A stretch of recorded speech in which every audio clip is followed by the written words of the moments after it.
Oke, assalamualaikum warahmatullahi wabarakatuh. Podcast kali ini bisik ya, bincang asik ya, hadir menjumpai Sobat Delas di kesempatan hari ini. Ke kota pergi memancing sambil berbicara ya. Bicara dengan konselingnya bersama guru. Oke. Apa kabar ibu-ibu? Alhamdulillah. Saya sebenarnya bukan niat buat podcast nih. Apa nih? Buat konseling saya. Boleh. Sekalian ya. Iya, jadi curhat ya. Oke. Tapi jangan minum air. Oke. Apa kabar Bu Herlin? Alhamdulillah sehat Pak. Sehat Iya, ya. Pak Iman gimana kabarnya? Alhamdulillah. Alhamdulillah. Ya. Bu Ulan? Nenggelis. Kumaha damang. Alhamdulillah ya. Oke, syukur. Dan Bu Nia. Oke, alhamdulillah ya. Ini tergabung dalam trio BK. Iya. Sebenarnya 4 ya. Iya. Empat Kuartet, ya. kita kuartet. Kuartet ya. Iya, kuartet. Sudah berapa album yang dikeluarkan? Oh, udah banyak ya.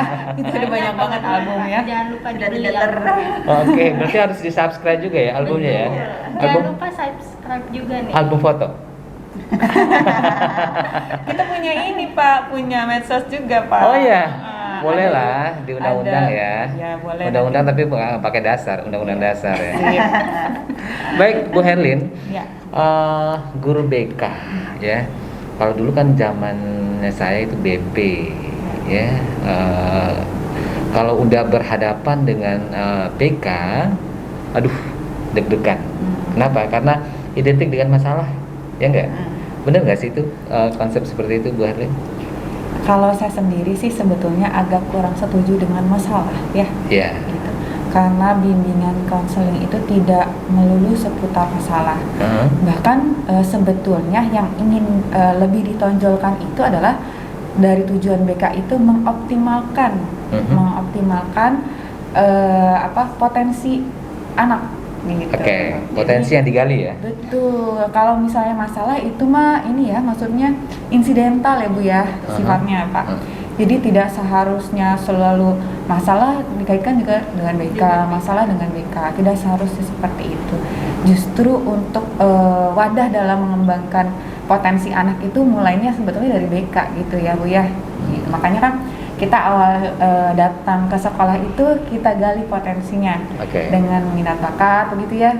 Nah, dan yang lain-lain lah pokoknya yang pasti disupport juga oleh sekolah supaya nanti kita bisa mengenal karakteristik peserta didik kita gitu Pak. Sip, oke. Berarti kalau BK itu sosok yang disiplin, ditakuti, setuju nggak Bu Nia? Disiplin ditakuti. Tapi dari segi face kayaknya nggak bisa ditakutin ya, malah menghibur ya. Kalau disiplin mungkin iya, karena kita untuk mendisiplinkan siswa ya, mulai mungkin dari jadwal masuk sekolah gitu, atau mungkin ketika ada siswa yang mungkin tidak mengumpulkan tugas pun kan juga akan kita laporan dari wali kelas gitu untuk mengumpulkan tugas-tugas mungkin seperti itu kalau untuk disiplin, karena kan pada dasarnya disiplin kalaupun dari kami BK, dari guru, dari orang tua itu pasti kan sudah selalu mengingatkan terus untuk disiplin, tapi kalau balik lagi ke individunya masing-masing. Nah, kalau disiplin, tapi kalau untuk ditakuti gimana Bu Bulan? Ya, sebetulnya itu adalah salah satu misi kita juga ya Bu ya. Misi menakut-nakuti gitu. Pak, jadi maksudnya Kayak setan dong. Jadi maksudnya misi kita itu untuk mengubah stigma itu Pak. Jadi kita berusaha untuk lebih terbuka sehingga anaknya juga bisa lebih terbuka ke BK. Iya, berarti betul. lebih friendly lah ya. Iya betul. Jadi sebisa mungkin BK itu akan selalu bersahabat gitu dengan anak. Jadi ibarat lagu ya, persahabatan pakai kepompong ya. Iya. Tempat bersandar Pak. Tempat bersandar, kalau misalnya yang bersandarnya kita takut gitu kan. Iya. Ini. kalau anak-anak kan kita harapkan mereka bisa terbuka sama kita Iya. dengan apa yang mereka rasakan gitu kan. Jadi jangan sampailah kita jadi sosok yang ditakuti gitu. Berarti bisa Kalau- dikatakan tempat curhat juga ya? Iya, pastilah, Pak. Pasti. Kan sudah ada slogan baru ya. Apa namanya, tuh? BK Sahabat Siswa. BK Nah. Sahabat Siswa. Jadi BK didekati bukan dijauhi ya. Ya. Oke. Nah, artinya gini, kalau siswa curhat itu seberapa parah biasanya tingkat levelnya, Bu Herlin? Persoalan yang dihadapi. Kalau tingkat keparahannya pasti bermacam-macam ya, Pak ya. Kan level sekarang ya. Iya. 3, 4, 2, 1 gitu ya. Jadi yang paling tinggi itu 5 gitu ya. Paling tinggi 5 gitu ya, Ya, Pak zona ya. merah Oh, iya. zona 4. Tergantung ya Pak ya, tergantung. Jadi setiap tahun itu dinamikanya ada. Ada yang levelnya 1, 2, 3, ada 4, 5, ada yang bahkan 6 sampai kalau 10 saya rasa enggak lah ya. Enggak ya. Mungkin bisa sampai 7 atau 8 gitu ya tingkat keparahan. Tapi itu juga memang butuh effort ya Bu ya, Pak, untuk bisa selesai, karena kan nggak bisa sekali kita konseling atau sekali kita bimbingan selesai gitu ya. Kita pasti dalam jangka waktu panjang gitu ya. Terus pasti kerjasama dengan walas. Oke. Itu mutlak ya Bu ya. Iya, Kita nggak betul. bisa betul-betul nggak bisa berdiri sendiri, karena dengan walas, dengan kesiswaan, gitu ya, Iya. dengan berbagai macam stakeholder yang ada di sekolah, insya Allah permasalahan-permasalahan siswa ini bisa kita bantu untuk tangani. Oke. Nah, Bu Nia sendiri tingkat yang paling crowded ya menghadapi siswa seperti apa? Kan kadang, aduh ini siswanya nyebelin nih, ini siswanya gimana ya? Orang kadang guru juga udah menyerahkan, gitu, nyerah ya. Ya. Nah, gimana Bu Nia? Ya itu tadi yang mungkin Bu Herlin katakan ya, tahapannya berbeda-beda. Sebenarnya tahapan permasalahan siswa itu kan sebenarnya juga artinya bisa diselesaikan, tapi sejauh mana siswa tersebut mau terbuka. Karena tadi Pak Iman katakan crowded itu banyak sekali, maksudnya sampai level tertinggi pun yang tadi sampai 8 juga dikatakan Level pedas ya? ya, level pedas level 4 gitu. Itu pun juga ada gitu, entah mulai dari biasanya dari individu dan keluarga. Oh gitu. Berarti Ya. tugas BK mengorek ya. Ya. Ini masalahnya dari mana dulu gitu ya. Betul. Nah, kadang-kala bulan ya, permasalahan itu kalau di sekolah itu selalu dikaitkan dengan anak atau siswa. Nah, kalau bagaimana dengan kita atau para guru itu sendiri, apakah bisa diumpan balik kah, atau sudahkah si anak melihat, oh ini dari A-nya, dari guru A-nya, dari guru B-nya, dari guru C-nya. Nah, itu bagaimana Bu Bulan? Oh iya, jadi sebetulnya kalau penanganan ke anak juga kan ada step by stepnya gitu ya Pak.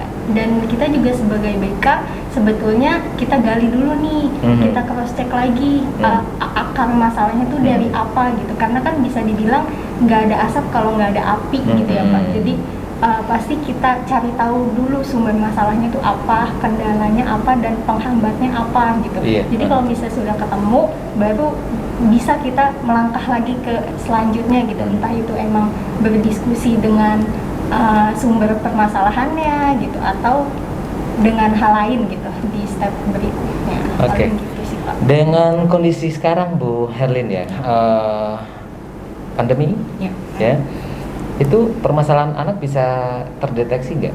Kan kita melihat anak itu di rumah, sementara kalau kita tatap muka kita bisa tahu ya, oh ini kendalanya A, B, C, D. Nah, sementara mereka kondisinya di rumah. Nah, itu bagaimana Bu Herlin? Ya, jadi identifikasi awal permasalahan pada saat pandemi ini biasanya kita ketahui dari kehadiran. Nah, kehadiran udah mulai masalah nih Pak, berarti ada masalah, ada kenapa-napa nih, gitu ya. Apakah ada hambatan di perangkatnya, apakah ada hambatan dari anaknya, gitu ya, motivasi gitu ya, motivasi. Lalu mungkin juga bisa dari keluarga, ya mohon maaf mungkin seperti yang kita tahu ada juga yang misalnya dimintain tolong sama orang tuanya, gitu ya. Kita kan nggak bisa langsung maksudnya menjudge ini kenapa-kenapa, memang harus kita lihat, tapi memang awalnya itu dideteksi dari kehadiran. Nah, Oke. gitu. Jadi absensi ya. Iya betul, dari kehadiran. Jadi ketika misalnya kehadirannya udah mulai bermasalah nih, biasanya ada kenapa-napa nih. Nah itu yang untuk yang memang kita kelihatan secara langsung ya Bu ya. Nah kalau yang enggak secara langsung, biasanya juga ada beberapa anak yang memang datang sendiri Pak. Gitu ya, menghubungi secara japri. Oke. Ke Bu Wulan, ke Bu Nia, ke saya, ke Bu Ajeng gitu ya. Jadi menghubungi secara japri, bisa melalui WA atau telepon. Kita juga bisa sih buat appointment ya Bu ya, janji sama anak. Janji. Ya, di sekolah jam sekian gitu kan. Cuma kita juga harus perhatikan juga yang pada hari itu juga memang tidak terlalu banyak yang melakukan konseling gitu Pak. Berarti kita lihat BK berperan sebagai kliniknya ya dalam hal psikolog ya. Ya, psikologis Iya, anak. psikolog ya. Jadi kalau ibaratnya memoles yang sedikit agak gimana gitu ya. Bengkel kan ya. Bengkel ya. Bongkar pasang ya. Bongkar pasang. Bongkar pasang. Nah kalau Bu Nia sendiri ya, kalau melihat anak kadang animonya kurang ya, belajar kurang, tapi dari orang tua inginnya anaknya tetap di sini nih gitu, tetap belajar, berada di sini misalnya di lingkungan SMA 18, sementara anaknya ogah-ogahan. Nah itu bagaimana Bu Nia mensiasatinya? Biasanya dengan kendala anak yang seperti itu banyak ya iya, gitu kan. Nah biasanya itu nanti kita siasati dengan misalnya dengan program-program di SMA 18 sendiri ini ada apa saja yang menarik, misalnya dari pengembangan diri, ekskul. Seperti podcast ini kan sekarang, apalagi di era sekarang ya sudah semakin maju, wabah ya, wabah sekali, banyak sekali. Tapi jangan lupa subscribe ya. Oh iya ya. Nah itu kan atau mungkin ada ekskul apa yang senang kita untuk ajak ikut serta, untuk dilibatkan seperti itu. Dan biasanya juga ada hal-hal menarik yang lainnya yang kita informasikan pada siswa tersebut, jadi supaya dia menarik dan mau tetap bertahan di sini. Misalnya tadi seperti pengembangan diri ekskul, misalnya senangnya apa, pramuka atau misalnya seni gitu, atau podcast sendiri sini atau band ya gitu kan. Nah cobalah untuk diajak ke arah sana. Ngeband Bu, ngebantuin. Bantuin Bu Herlin katanya. Dapat pahala bantu orang. Ya bagaimana caranya supaya anak bisa tetap bertahan di sekolah, jangan sampai karena kalaupun siswa tersebut harus pindah, kan nanti kita akan kasih pengertian kalau seandainya pindah pasti akan ada biaya-biaya lain lagi yang mungkin harus dikeluarkan oleh orang tua kan. Jangan sampai membebani orang tua itu. Paling gini berarti bisa dikatakan 24 jam ya Bu ya?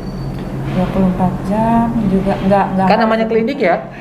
Mana-mana namanya klinik, apalagi pakai kartu gitu. Bu saya daftar 24 jam gitu ya. Ada malam nggak ada sih ya? Ada ya? Ada sampai malam.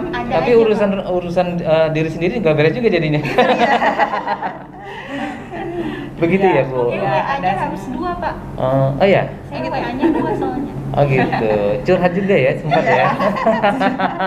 Iya, masalahnya gini Pak, kan anak-anak tuh memang khususnya yang kelas 12 nih Pak. Iya, betul. Kelas 12 ini mereka tuh lagi semangatnya untuk menentukan masa depan mereka. Iya. Jadi pengen tahu nih jurusan ini gimana, saya cara masuk ke sini gimana dan sebagainya. Itu mereka tuh semangat banget gitu. Sampai mungkin nggak sadar waktu jam 10, jam 11 gitu kan. Kalau misalnya memang kita sedang free, sedang tidak terlalu banyak aktivitas yang di rumah gitu ya, mungkin kita bisa langsung balas. Tapi kalau misalnya enggak, insya Allah as soon as possible kita akan balas Pak. Jadi ikonnya wajah-wajahnya BK ini selalu smile ya. Jadi yang gundah gulana disembunyikan. Iya, nggak boleh dong kita sedih-sedih gitu di depan siswa kan. Nanti siswanya jadi malah ikut sedih. Malah guru BK yang curhat, ibu lagi sedih nih gitu ya. Balik dong Bu, gitu kan. Karena kita juga istilahnya bagaimana supaya anak mau dekat dengan kita, dengan BK, terbuka terus ya artinya juga merasa dihargai juga Iya. ketika anak mau direspon tentang permasalahannya. Kan kadang tidak semua orang ya mau mendengarkan Iya, cerita Iya. gitu. Apalagi kalau cerita itu membuat dia tidur ya. Jadi ya Medina bobokan ya, Bu ya. Nah kalau gini Bu, ada juga persoalan orang tua nih. Misalnya anaknya nilainya hancur ya, otomatis si orang tua bertanya dulu ke anak, ini penyebabnya apa? Terus ujung-ujungnya ketemu dengan wali kelas. Ujung-ujungnya dari wali kelas muaranya ke BK. Nah, bagaimana menyelesaikan persoalan seperti itu, Bu? Yang keinginannya, anak saya kan pengennya nilainya ini, orang dia belajar rajin kok, saya lihat rajin kok, tugasnya disetor kok. Bagaimana, Bu? Ya, kalau menurut saya ya Pak, ini kan kembali lagi kalau misalnya nilainya jeblok gitu ya Pak ya, nilainya jeblok itu bukan berarti anak ini tidak mampu ya.